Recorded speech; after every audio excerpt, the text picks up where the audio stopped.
Good afternoon, everyone. Mike from Nibiru News and Someone'sBones.com. I hope everyone's having a good Wednesday afternoon so far. Excuse me. Sorry about last night. I was feeling kind of blah with a headache and did not feel like broadcasting, but I will be tonight. You know, like they say, the show must go on. I have a short article I wanted to read before I go live tonight, and I want to read that now. It will only take 2 or 3 minutes. And after which, we will all talk tonight. So, without further ado, let me go ahead and bring it up and I will read it. Title of the article: Putin bombs Annunaki in Russia. And I shall read. Yesterday, mysterious flashes of light and ground-shaking explosions in Russia sparked fears of an alien invasion or a secret weapons test, or a United States nuclear strike on North Korea. Although the Russian Ministry of Defense refused to comment on the astonishing incident, our source, a former KGB agent, Strelnikov Isaac Stepanovich, said the detonations were the result of a devastating cruise missile and artillery strike ordered by Vladimir Putin against an Annunaki stronghold in the Republic of Tatarstan in southwestern Russia. According to Stepanovich, Russian intelligence determined that a company of Annunaki invaders had somehow penetrated the Russia-Kazakhstan border and maneuvered undetected to the outskirts of Tatarstan, where they fortified their position within both a batch of abandoned factories and a network of nearby caves.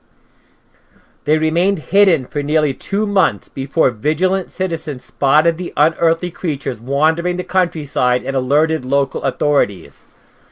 I quote our source, Stepanovich. When the Kremlin found out, President Putin ordered Spetsnaz from Mezgoria to recon the area and engage if possible or report the disposition of alien forces.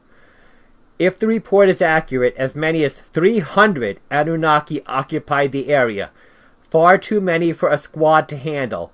President Putin took decisive action to send a message to these vermin. At just after midnight, local time, Russian submarines in the Baltic Sea launched a barrage of cruise missiles at the Annunaki installation. Simultaneously, Russian artillery divisions and long-range bombers from Shakovo Air Force Base dropped a combined 100 tons of ordnance on the Annunaki. The light show and thunderous explosions were seen and heard across thousands of square miles in Russia.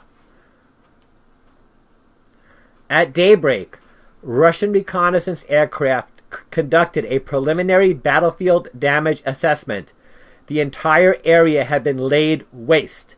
Buildings had turned to dust, caves had collapsed in on themselves, and craters dotted the landscape. Soon after, a detachment of extraterrestrial specialists from Mezgoria, a top-secret Russian military base in the Ural Mountains akin to the United States' Area 51, arrived on scene to mop up any surviving Annunaki and sanitize the area. But Stepanovich said they found no survivors. I quote him again. No Annunaki, despite their advanced technology, could have survived Putin's onslaught. They literally faced hell on earth. They were vaporized, blown to bits, or turned to ash. This shows Putin's resolve to fight these monsters on earth.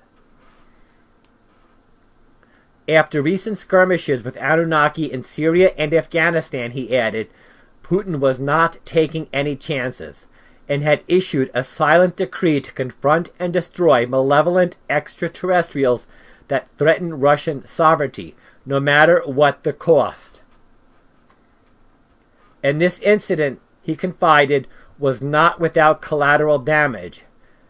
Since the bombardment, 63 Russian men, women, and children have been reported missing. Stepanovich believes these brave souls inadvertently wandered into the attack area or were struck by errant ordnance. I quote him, President Putin considers this negligible loss in the grand scheme of things. Families will be paid or otherwise encouraged to keep quiet. That's the nature of things. In closing, he said Putin believes other governments, including the United States, Germany, and Israel, have already been compromised by Annunaki. Therefore, Putin is taking drastic steps to ensure the Annunaki do not insinuate themselves into the Russian way of life.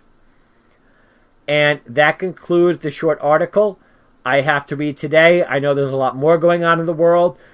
We had the big earthquake in the Caribbean yesterday, the California mudslides. 20 people have died so far.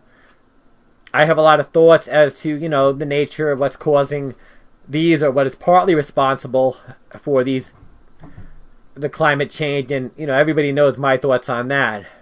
But I want to get this out before we go live tonight. So, if you're free tonight, 8 o'clock p.m. Eastern Standard Time, please join us on Nibiru News Live. Me and Nasty will be here, and I hope you will too. Thank you very much. Mike out for the moment.